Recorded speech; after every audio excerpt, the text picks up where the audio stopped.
네, 안녕하세요. 자, 이번 강의는 녹화로 진행이 됩니다.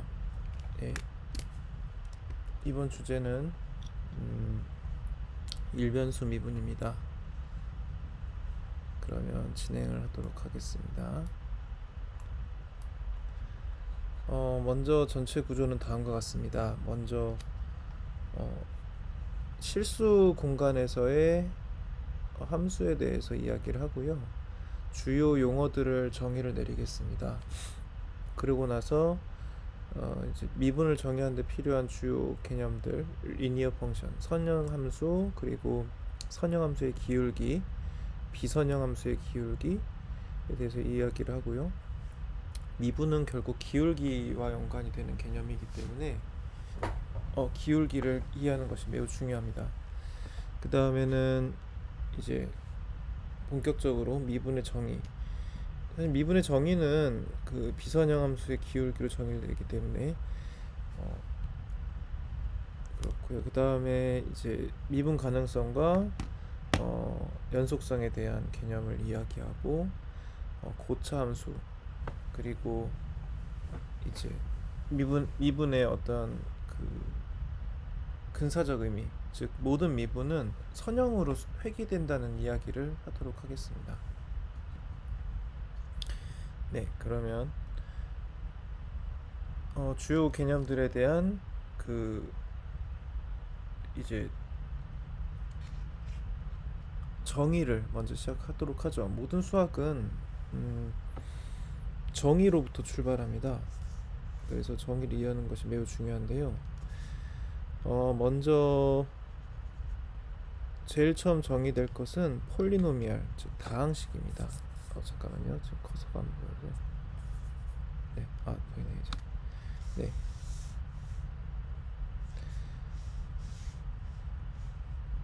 모든 항식은 다항식입니다.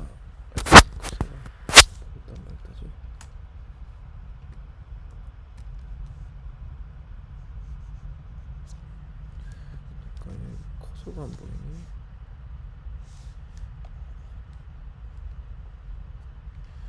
모든 다항식은 그 이제 모노미알의 썸으로 나타납니다. 아이고, 죄송합니다. 자꾸 왜 이게 안 보이는지 모르겠네요.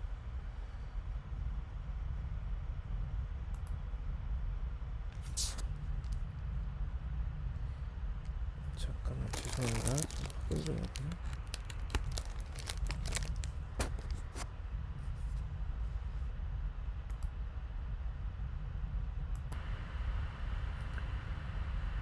네, 예, 죄송합니다.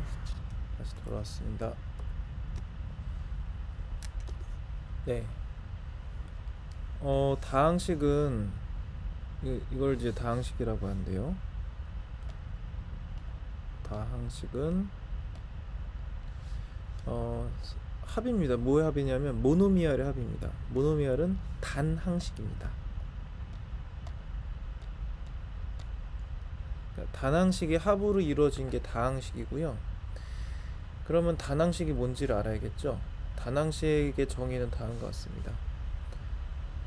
어떤 f가 단항식이려면 아래 조건을 충족하면 됩니다. fx는 axk라고 해서 여기 지금 본 강의에서만 쓰는 표현인데 바를 그어놨습니다. 이 바는 뭐냐면 파라미터라는 뜻입니다.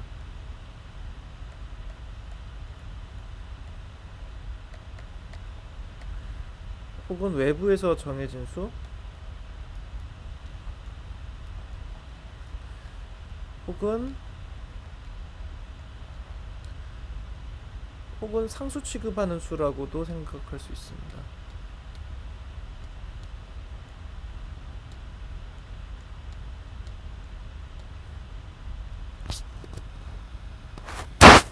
그러면 바가 안 그어진 요런 변수는 뭐냐? 얘는 변수, 베어리어블이다 이라고 이제 이야기를 할 수가 있는 거죠. 어찌됐든 이 변수를 앞에서 파라미터 하나 곱해주고 a라는 파라미터 곱해주고 a는 별 제약이 없습니다. 이미 실수는 되고요. k 제곱으로 이제 그 변수의 k 제곱이 이루어지는데 이 k는 보시다시피 0을 포함하는 자연수입니다. 0, 1, 2, 3, 4, 5, 6, 7, 8, 9죠. 이걸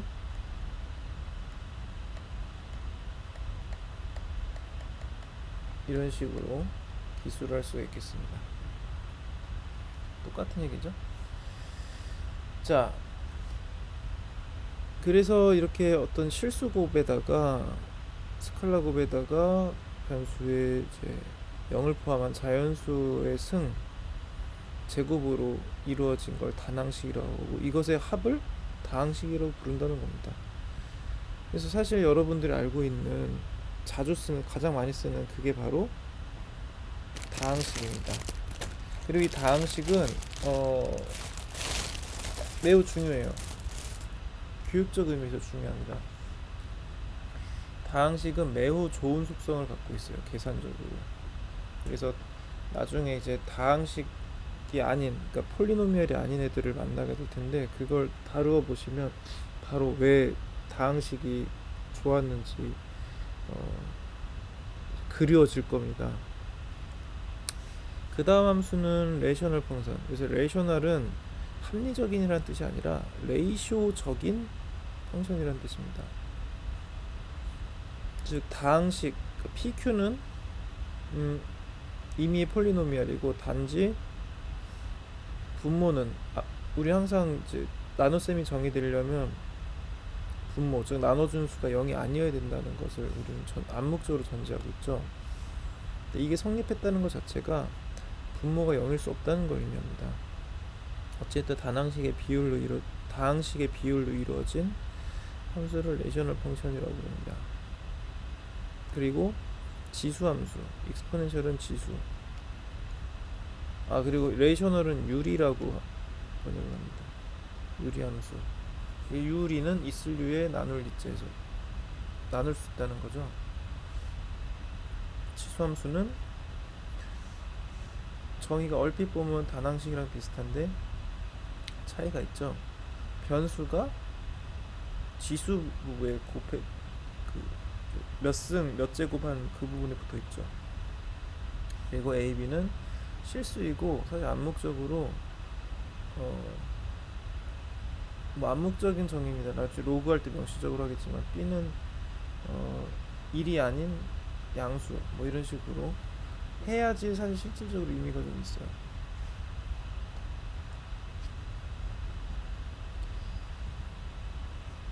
그 다음에 정의는 이제 인크리징과 디크리징입니다. 자, 이렇게 해서 새로운 걸 배우게 되면 항상 처음에 정의를 익히게 돼요. 근데 이 정의라는 것은 말입니다. 옳고 그름이 없어요. 무슨 말이냐면 무조건 맞습니다. 왜냐하면 그렇게 의를 했기 때문이에요. 수학의 기초는 그겁니다. 예를 들어서 우리가 사과를 영어로 APPL이 애플이라고 하는데 왜 APPL이죠? 왜 P가 쓸데없이 두 개가 들어간 것 같은데 APL이라고 하시죠? 뭐 이런 식으로 얘기를 할 필요 없다는 거예요. 그냥 그렇게 하기로 정해진 겁니다. 언어라는 것은 수학도 일종의 언어예요.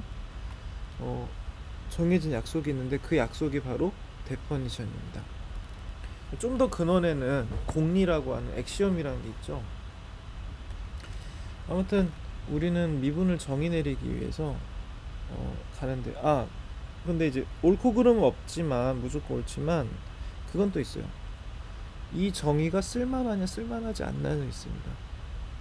그런 차원으로는 판단할 수가 있어요. 일단 그 얘기는 이제 이 정도로 하고 인크리징과 디크리징을 이제 그 정의 내립니다. 인크리징이라는 건 말 그대로 계속 늘어나는 거고 디크리징이라는 건 감소하는 거죠. 자, 이걸 어떻게 표현을 할까? 사실 인크리징, 디크리징은 기하학적인 속성을 염두에 두고 얘기를 하고 있는 거거든요. 사실은 이거죠. 좌표 체계에서 지속적으로 한 변수가 늘어날수록 나머지 변수가 늘어나는 그걸 의미합니다. 이거에 대한 정의는 제가 본 중에 이게 제일 우아한 정의인 것 같아요. 2위의 x1, x2에 대해서 x1이 x2보다 크면 그 x1의 함수값인 fx1과 x2의 함수값인 fx2가 a 선도 크기가 똑같다. 이렇게 정의되면 모든 점에서 항상 이게 예외 없이 만족한다면 인크리징이다라고 이제 정의 내릴 수 있다는 거죠. 반대로 디크리징은 다 똑같은데 요 부등호만 뒤집힌 형국입니다.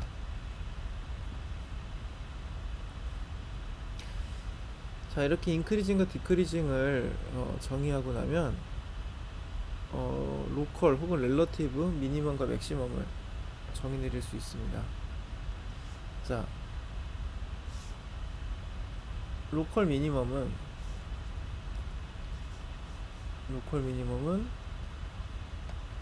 다른 데는 모르겠어. 어떻게 이 함수 어떻게 생겼는지 몰라도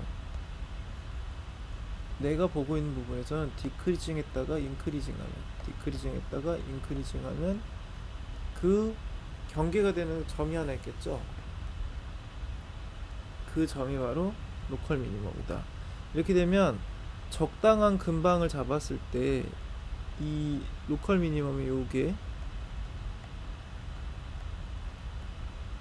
얘보다 작은 애는 없습니다. 그러니까 이 구역에 이제 제일 작은 애는 나야, 뭐 이렇게 되는 거죠. 로컬 맥시멈은 그럼 어떻게 되겠어요?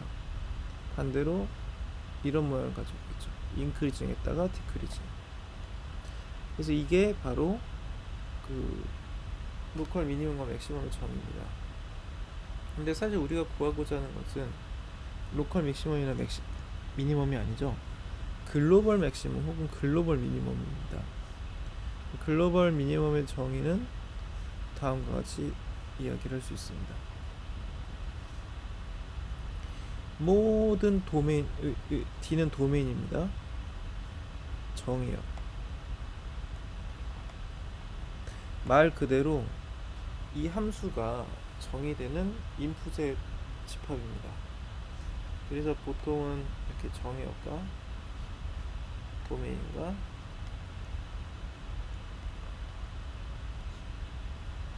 취업, 타겟, 그래서 도메인의 집합과 타겟의 집합을 보통 이제 이렇게 정의를 하죠.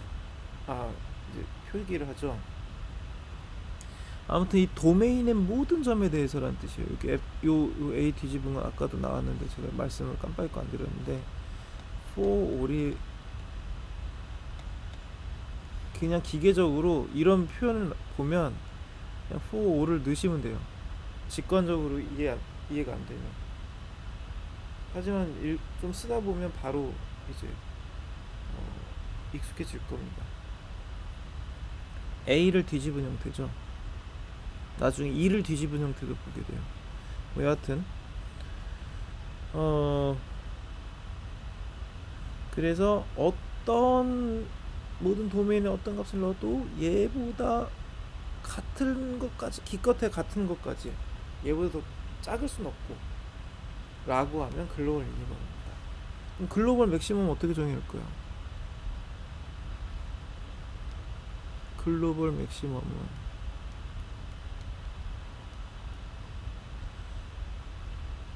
얘만 뒤집어주면 됩니다. 모든 도메인에 대해서 얘보다 큰 애는 없다. 같은 애까지는 있을 수 있어도.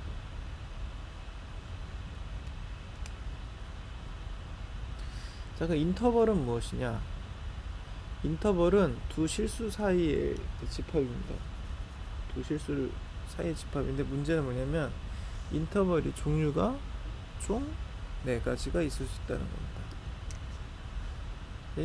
보통 그리고 표기법도 약간 헷갈릴 수 있는데요. 둘 다 특히 얘가 벡터랑 표기법이 똑같아서 엄청 헷갈릴 수 있습니다. 주의하세요. 이렇게 보통 이제 A, B를 묶은 벡터라고 부르는데 여기서는 A, B 사이의 모든 집합입니다. 그리고 이렇게 둥근 괄호로 감싸지면 오픈 인터벌이라고 해서 등호가 없습니다. 이건 지금은 잘 안 쓰지만 나중에 그 이제 오픈볼 얘기하면서 14장쯤인가에서 자세하게 다룰 거예요. 오픈이라는 것에 정의가 있습니다. 수학적 정의가 있어요. 그리고 클로즈드라는 것도 수학적 정의가 있습니다. 많은 여기서는 생략을 하고요. 그래서 경계를 포함한다는 것을 이렇게 대괄호로 명시하고 경계를 포함한다는 것을 이렇게 등호로 명확하게 이야기를 하고 있죠. 그 한쪽은 이거는 그럼 어떻게 되겠어요? 한번 연습 해보죠. x인데 x는 a보다 크고 b보다 같거나 작다 이렇게 표현을 볼 수가 있는 거죠. 그래서 이 부분이 이렇게 된 거고 이렇게 되는 거예요. 그리고 여기까지는 이제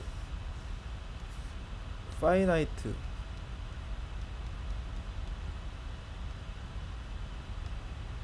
인터벌인데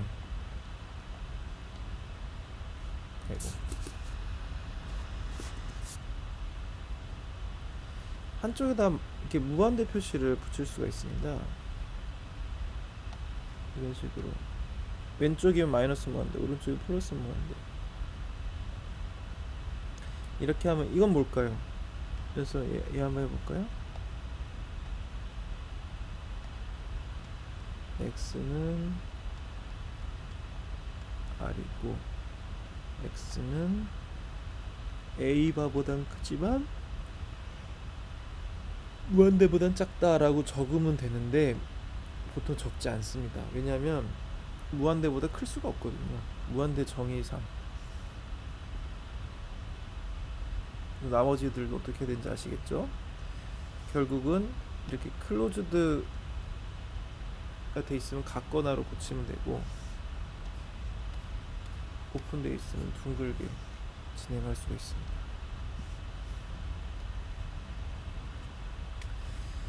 네, 그 다음에는 이제 본격적으로 함수에 대해서 정의를 해나갑니다. 먼저 선형함수, 리니어 펑션은 번역으로 선형 함수다. 자, 선형함수의 정의는 뭐냐면 폴리노미알인데 디그리 제로,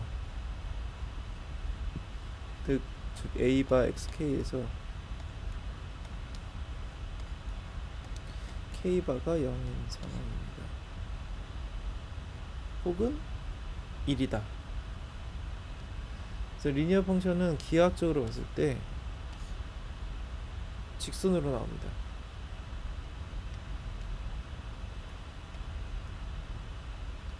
그리고 기울기가 컨스탄트예요. 이게 리니어 펑션의 주요 특징입니다. 그리고 여기서 얘기 안 한 실용적인 특징 중에 하나가 다루기가 무척 좋습니다. 다루기 편리해요. 그리고 리니어 펑션의 기울기, 슬로프는 기울기입니다. 는 다음과 같이 정의합니다. 그래서 슬로프는, 자, 여기서 또 처음 보는 기호 나왔죠. 이거 콜론 땡땡은 L은 R이다 이렇게 나온다면 이것은 뭐냐면 L은 R로 정의된다.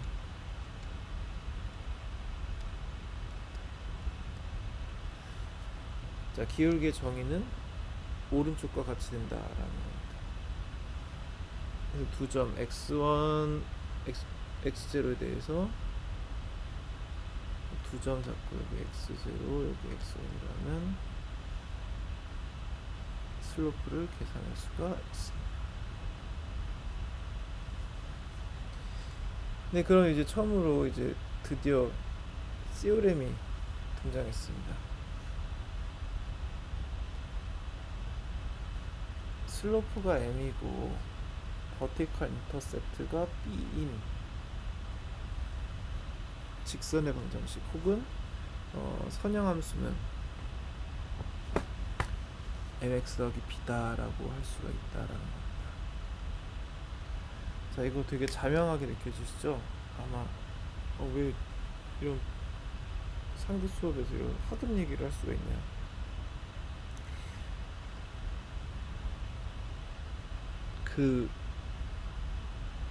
이게 그렇게 쉬워 보이긴 하지만, 자명해 보이긴 하지만, 이거 시오렘입니다. 앞에 데퍼니션이 아니에요. 시오렘이란 건 무슨 뜻이냐면 증명이 가능하다는 겁니다. 여러분도 한번 이 시오렘 2.1 증명을 시도를 해보세요. 잘 안 될 겁니다. 의외로 어디부터 해야 될지 너무 쉬워서 막막하달까요? 그런 게 있을 겁니다.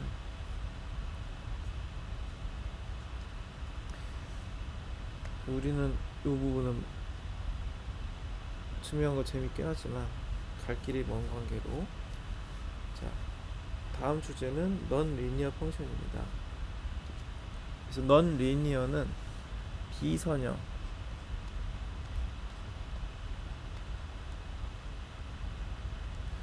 즉 라인이 아닌 펑션이라는 거죠. 그래서 리니어 펑션이 아닌 것을 넌 리니어 펑션이라고 정의합니다.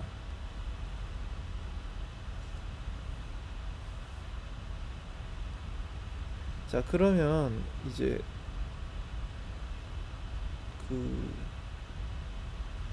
비선형 함수가 이렇게 있다고 쳤을 때,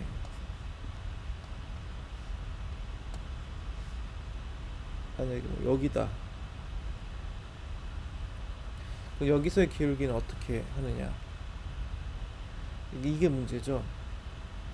원점으로부터의 거리를 이런 식으로 하나? 그것도 아닌 것 같고, 뭐 아니면 다른 변수들과 맞춰보려고 한다든가, 이런 그것도 아닌 것 같고. 그러면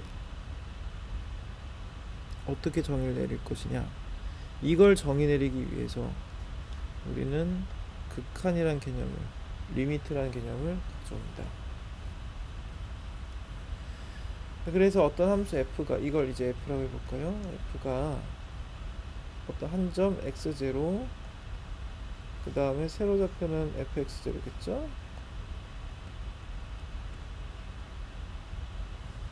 에서의 슬로프는 다음과 같이 정의하자. 탄젠트 라인은 접선입니다. 그 점에서의 접선의 기울기로 하자. 그럼 그 점의 접선의 기울기는 어떻게 구하느냐? 결국은 이 점을 중심으로 해서 밖에서 이 점에 가까이 이제 수렴을 시킵니다. 그러면서 그 점과 이 점의 기울기를, 즉 만약에 여기 x0라면 이거 뭐 x1이라고 할까요? 혹은 x0 플러스 h라고 할까요? 하고 기울기 내는 거예요. 기울기. 거의 점점 가까워지면 점점 기울기가 이렇게 가까워지다가 다시 또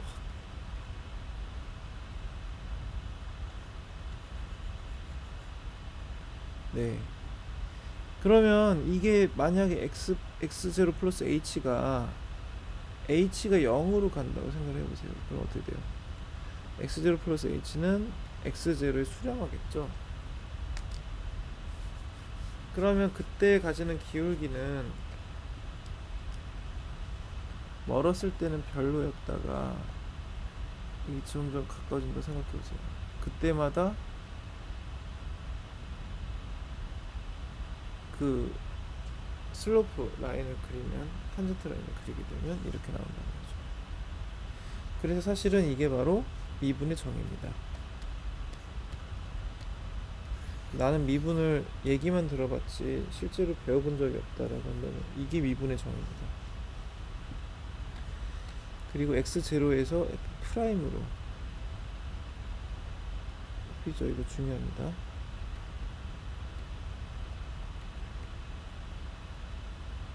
f' x0는 오른쪽과 같이 정의된다. 어떻게? h분의 fx 플러스 h 빼기 fx0다. 자, 이렇게 보면 아까 슬로프 기울기랑 좀 다른 것 같은데? 라고 생각하실 수 있는데, 사실은 이것은 슬로프 x1에다가 x0 플러스 h를 대입해서 구한 겁니다. 분모 보세요. 원래 분모는 원래 이게 정석이잖아요.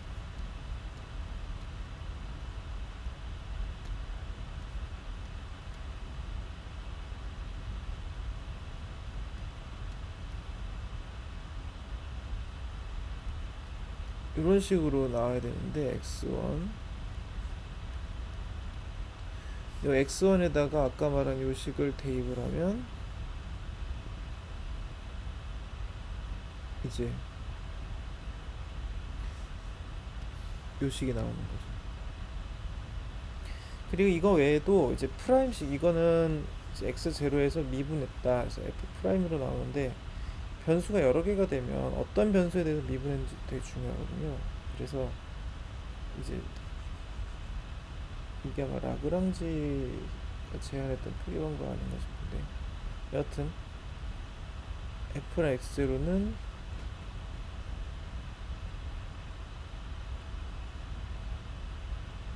dx분의 dff0 이렇게 미분할 변수와 검사당할 요 분리를 해가지고 표기를 한 거죠. 이 표기법의 좋은 점은 뭐냐면 무슨 변수로 미분했는지를 알 수 있다는 데 있습니다. 지금은 1변수라서 이 부분은 전혀 문제가 없어요. 왜냐하면 미분했다라고 하면 미분은 반드시 변수랑 연관이 있어야 되는데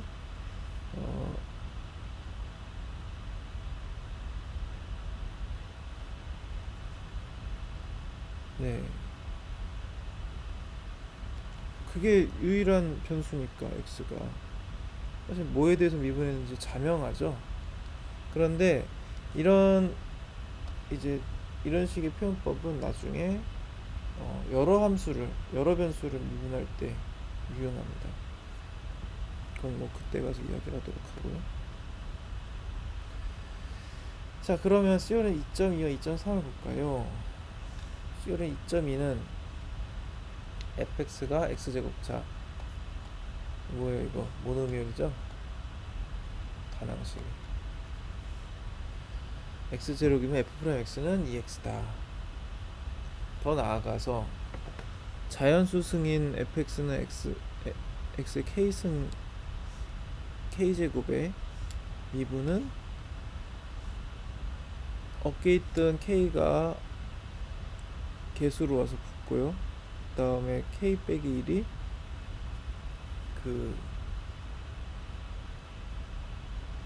이제 여기서 제곱항이 되는 거죠. 요 결과는 굉장히 자주 쓸 거기 때문에 아마 외우기 싫어도 외워지게 될 거예요.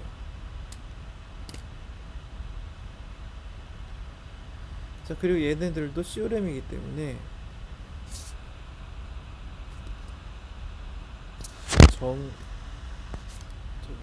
증명을 해야 됩니다.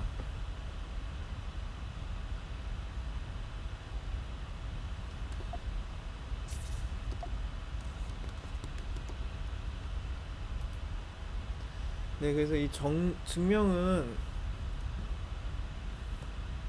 시오리 2.2 증명만 먼저 간단하게 해보면,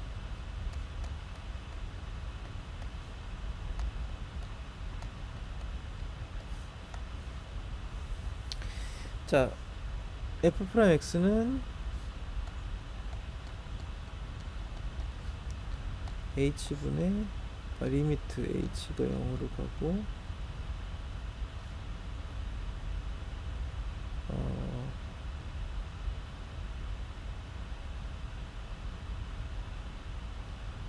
네. 자, 그 다음에 f x 플러스 h 빼기 f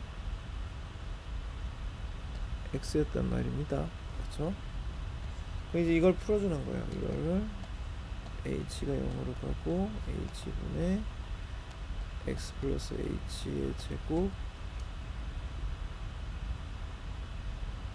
빼기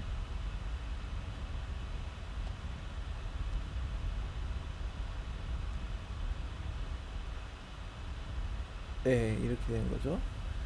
아니지. x제곱이죠. 그럼 이걸 풀어서 정리해주면 리미트 h가 0으로 가고 h분의 x제곱 플러스 2bx 플러스 b제곱 마이너스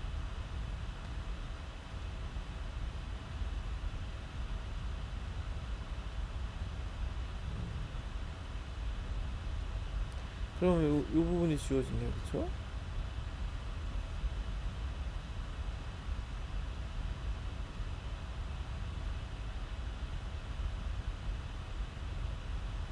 이게 즉 이 hx구나. 그러면 hh 지워주면 ec가 남고 그 다음에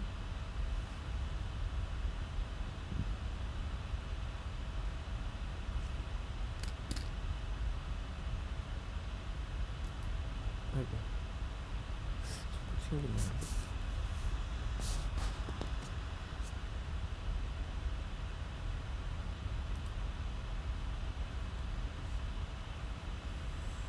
네, 그 다음에는 함수의 이제 그 연산들입니다.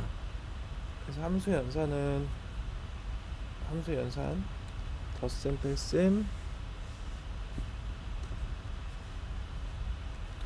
곱셈 나눗셈이 정의가 된 거죠. 이건 뭐 직관적이니까 이 데피니션을 익히는 건 그렇게 어렵지 않을 겁니다.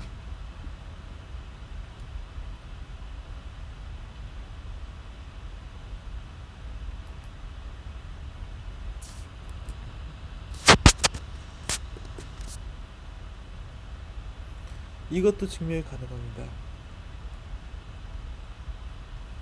이 중에 얘네들이 좀 각별히 어려울 거예요.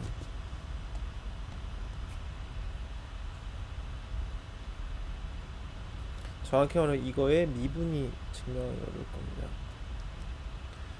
자, 바로 다음 페이지 나왔죠. 자, 함수의 합에 대해서 그 미분을 하면 각각을 미분해서 더한 것과 같다. 이런 거 얘네들은 증명이 쉬워요. 여기까지는.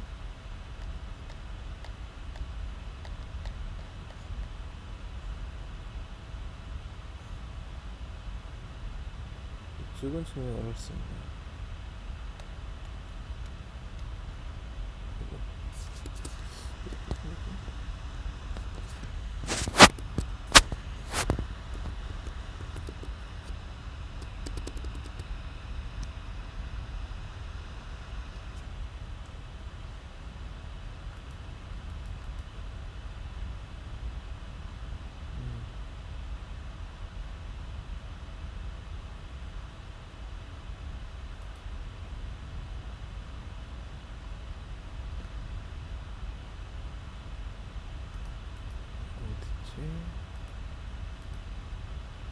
네, 이걸 증명은 어렵습니다.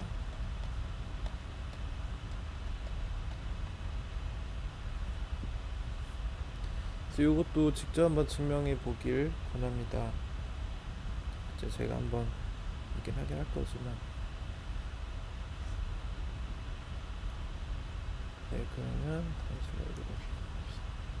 그 다음에 이제 미분 가능성에 대한 겁니다.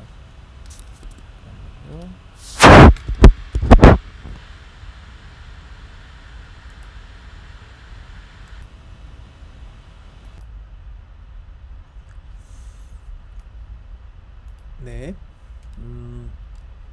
미분 가능성에 대해서 이야기를 하고 있었죠. 디퍼런셔블하다는 것은 미분 가능하다는 것이고요. 이것은 어떻게 정의되냐면, 어떻게 봅시다. 좀 말이 좀 많죠. 일단 도메인에 속한 모든 x0에 대해서, 그리고 자, 여기 이거는 수열입니다. 수열.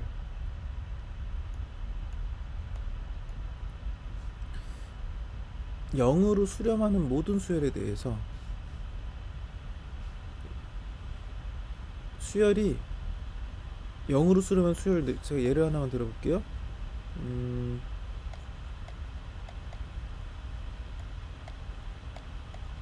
이런 아이는 이제 0으로 수렴합니다. 수열이란 것은 도메인이 자연수인 임의의 숫자의 나열이라고 할 수가 있는데요.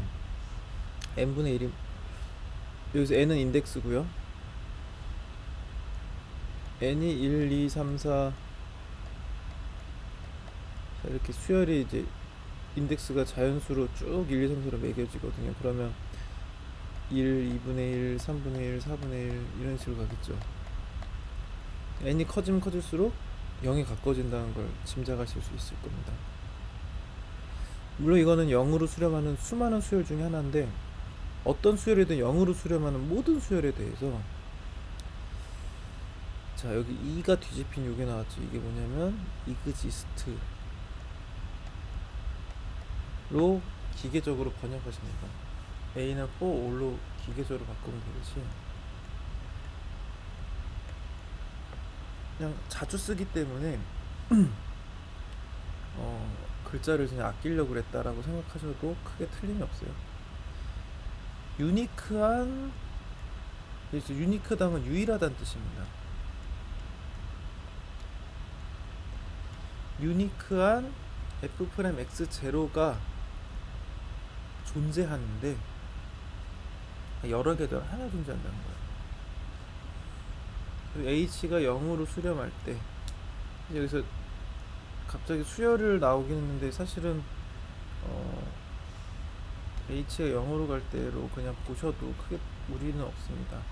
다만 나중에 제가 말씀드리자면, 우리 이제 강의 중후반 때 h가 0으로 간다는 게 생각보다 굉장히 허술한 개념이다라는 것을 이야기를 할 겁니다. 그리고 그 허술함을 보완하기 위해서 이 극한의 엄밀한 정의,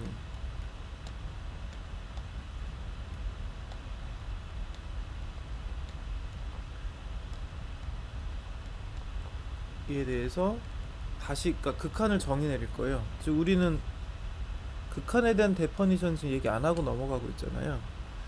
그 부분에서 극한에 대한 엄밀한 정의를 이야기를 하게 될 건데, 그 부분이 되게 어려운, 난해하기로 좀 소문난 악명 높은 챕터입니다만, 아무튼 나중에 다룰 거란 거고요. 자, 그러면 기하학적인 측면에서 이제 디퍼런셔블하다, 즉 미분 가능하다, 모든 점에서 미분 가능하다라는 건 무슨 뜻일까? 그건 바로 평면에다가 f의 그래프를 그렸을 때 그것이 스무스하다, 부드럽다라는 뜻입니다. 부드럽다. 되게 애매한 표현인 듯 하면서도 의외로 되게 우아하게 정의가 돼요. 모든 점에서 미분 가능한 함수는 모든 점에서 스무스합니다. 스무스하지 않은 건 뭐가 있나요?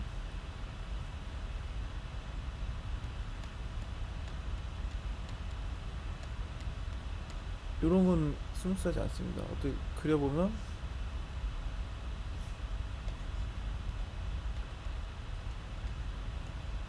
이렇게 되거든요. 이 부분이 스무스하지 않죠. 나머지는 스무스합니다. 그 말은 뭐냐면, 그 스무스하지 않은 점, 그 뾰족한 점을 이제 이레귤러 포인트라고도 하고 뭐 커스프라고도 하는데, 아무튼 그런 점에서는 미분되지가 않습니다. 미분이 정의되지가 않아요. 디퍼런셜을 하지 않습니다. 하지만 나머지 이 함수의 날개 부분, 요 파트는 여전히 부분적으로는 미분이 가능합니다.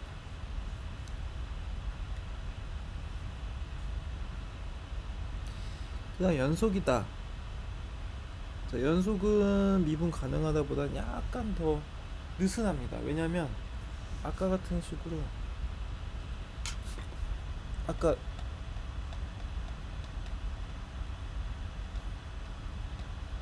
그렇게 생각해 보세요.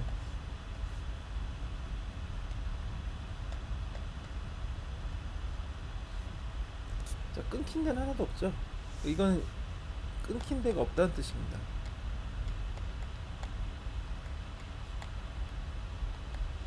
기하학적 의미는.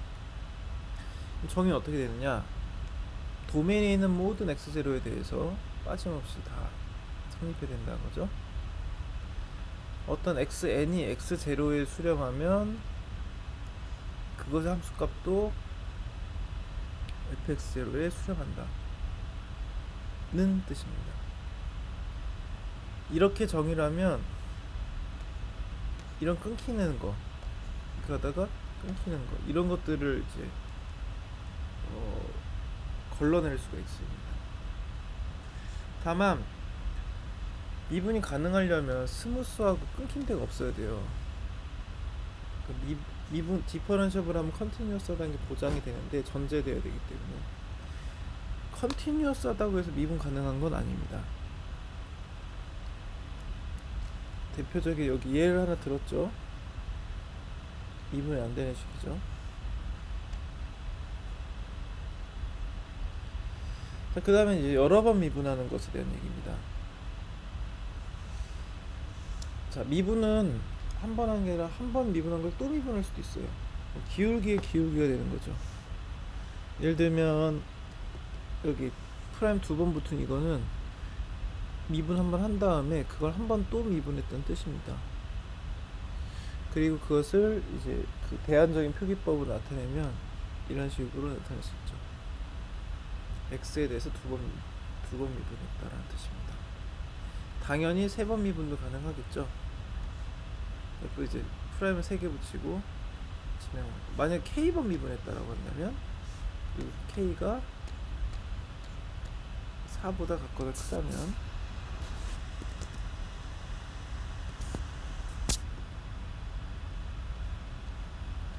그냥 f 4개 쓰고 5개 쓰고 6개 이렇게 쓰기는 그러니까 양쪽 다 이런 식으로 사용할 수가 있다는 겁니다. 그리고 하나 이제 중요한 속성 중에 하나가 뭐냐면 폴리노미얼 있죠? 다항식은 C 무한대입니다. 이 C는 뭐냐면 K번 미분 가능한 함수의 집합입니다.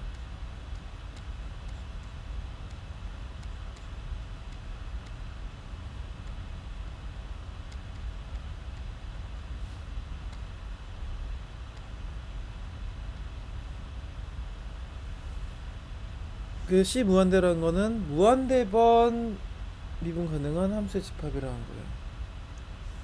자, 한번 그 연습을 해볼까요? 미분 한 번도 안 해보신 분이 혹시라도 계신다면 다항식의 미분 정도는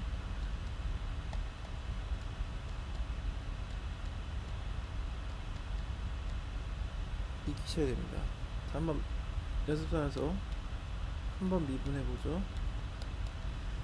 자, 다항식 미분은 지수가 앞으로 나오고 3x고 지수가 하나 줄죠. 3x제곱입니다.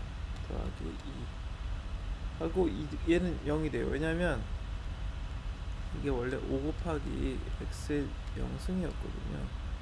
0이 앞으로 나가니까 플러스 0이 되는 거죠. 자, 오케이. 그 다음에 f2 프라임 얼마 있어? 위에 거가 앞으로 나가니까 2, 3은 6, 6x 하고 얘도 이제 0이 됐죠. f 세 번 미분하면 6이죠. 4번 미분하면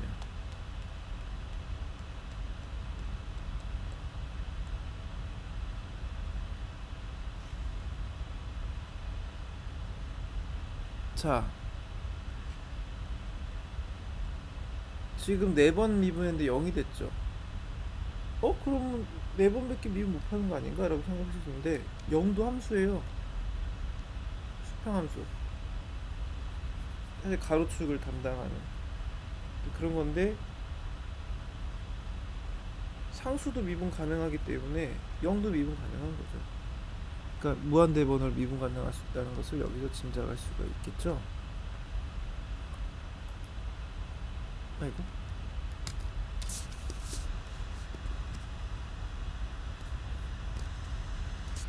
예, 그 다음에는 이제 이거 마지막 주제입니다.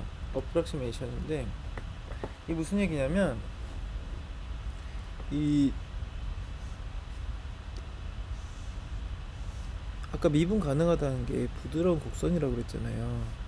이 부분은 부드러운 곡선에서 어떤 점을 취해도 그 점을 확대해서 보면 자, 이 부분 확대했어요. 그럼 이렇게 되겠죠? 다시 이 부분 확대해요.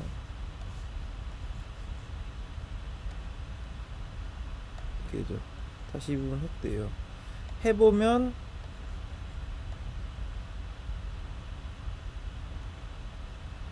직선이 됩니다. 뭐냐면 충분히 작은 범위로 잡으면 모든 스무스한 커브는 직선으로 수렴한다는 거예요. 그런 의미, 직선으로 근사한다는 의미에서 어프락시메이션이라고 부릅니다. 그러면 델타 x를 어떤 x라는 값에 변하다라고 생각을 해봅시다. 델타 x만큼 변한 거예요. 그럼 x 플러스 델타 x겠죠.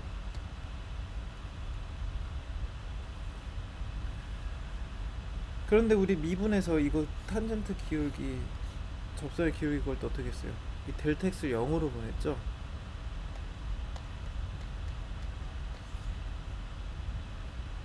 그러면 얘는 점점 가까워져 가겠죠.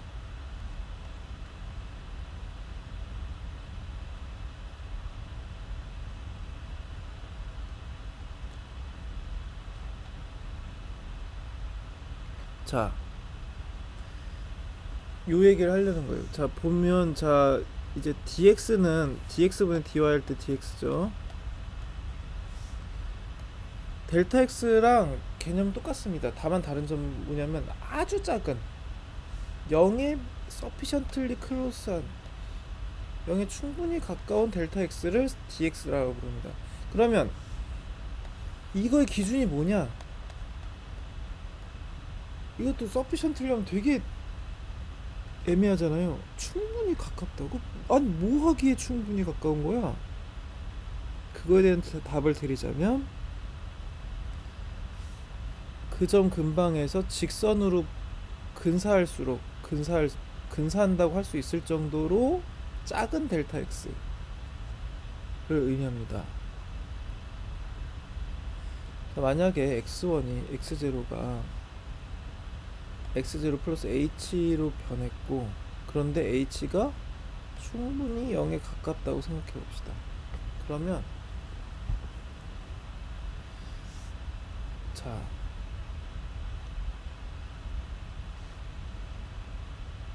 딱 요 상황이죠. 델타 x 대신 h를 쓴 거죠. 그러면 이제 이 점과 이 점이 있는 펜 색깔 좀 바꿔서 해볼게요. 이 점과 이제 처음에 함수가 이 점이 있었죠. 그 h가 0으로 가면서 이거 자체가 왼쪽으로 이동합니다. 그쵸? 그러면서 기울기는 계속 바뀌어 그려지겠죠. 아무튼 그때 기울기를 이렇게 얘기를 할 수가 있을 텐데 만약에 h가 0에 충분히 가까우면 어떻게 되겠어요? 충분히 가까우면 그때 접선의 기울기가 되게 비슷하겠죠. 근데 접선의 기울기가 뭐예요? F'이잖아요. 얘가 되게 비슷해진다. 그럼 이 델타 F로 정리하면 이런 식이 나오죠. 델타 F는 F' X0 델타 X다.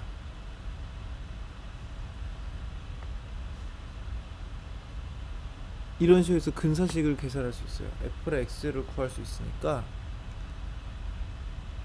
이거 곱하기 X가 대신 스몰 체인지해야 된다는 거 잊지 마세요. 요 조건이 충족해야 된다는 거. 거기다가 x0일 때의 개수를 곱해주면 실제 델타 f랑 비슷한 값이 나옵니다. 요거는 교과서에 그 예제가 있으니까 한번 보세요. 근데 결국 이 어프락시메이션의 핵심적인 것은 뭐냐면 모든 스무스한 것들에 충분한 것들을 충분히 확대를 하면 직선으로 보인다. 즉 직선에 근사한다는 겁니다. 리니어 펑션의 근사라고 생각하시면 되겠죠.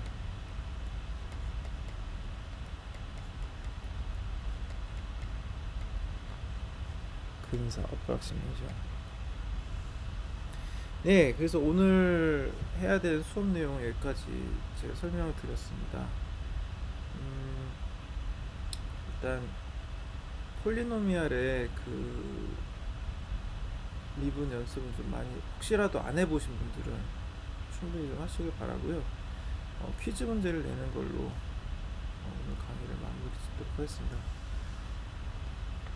이 앞에서 설명드렸던 것처럼 강의 계획서에서 설명드렸던 것처럼 이것은 제가 공시하는 대로 과제란을 오픈할 거예요. 그 과제란에 7시까지 오늘 저녁 7시까지 풀어서 제출을 하시면 됩니다. 풀어 제출할 때는 뭐 종이를 스캔하셔도 되고 휴대폰을 찍어도 되는데 어찌됐든 제가 식별할 수가 있어야 돼요. 글씨를 볼 수 있어야 되니까 그거 잊지 마세요. 오늘의 퀴즈를 내겠습니다.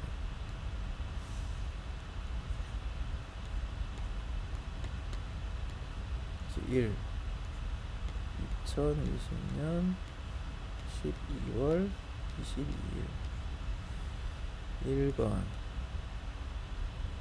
다음 함수의 다항식의 다음 식의 미분값 도함수를 구하라.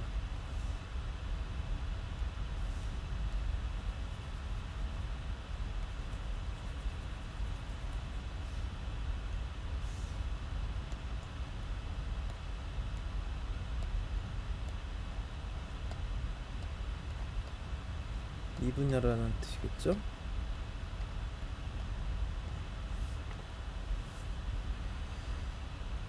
자,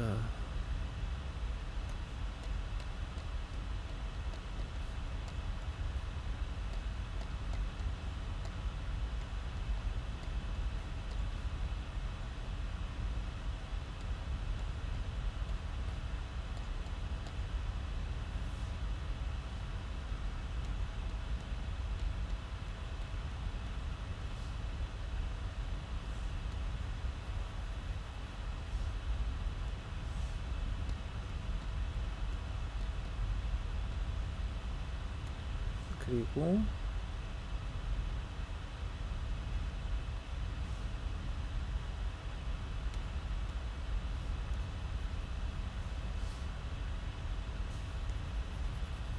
두 번은 조금 어려운 유리식을 할 거예요.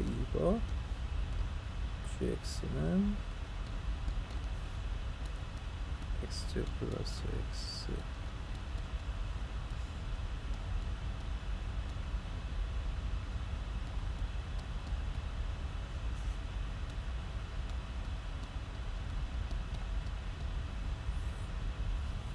자, 이거는 그 우리가 앞에 했었던 힌트 G분의 F의 미분이 어땠더라? 부분이 쓰고 한번 체크를 해보세요. 네, 보너스 문제 G분의 F 증명 문제입니다.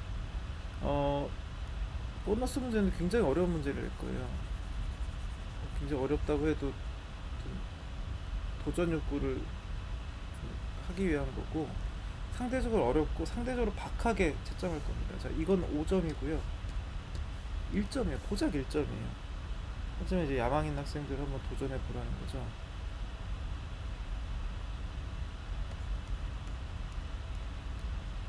증명해라. 뭘 증명하라면 하면 gx분의 fx의 미분이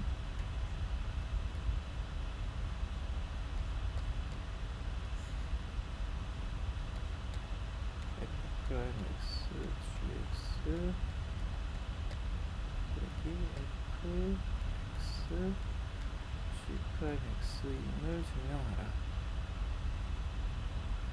자, 여기까지입니다. 네, 오늘 수고 많이 하셨습니다. 이 부분들은 나중에 공시에서 올리도록 하겠습니다. 네, 그러면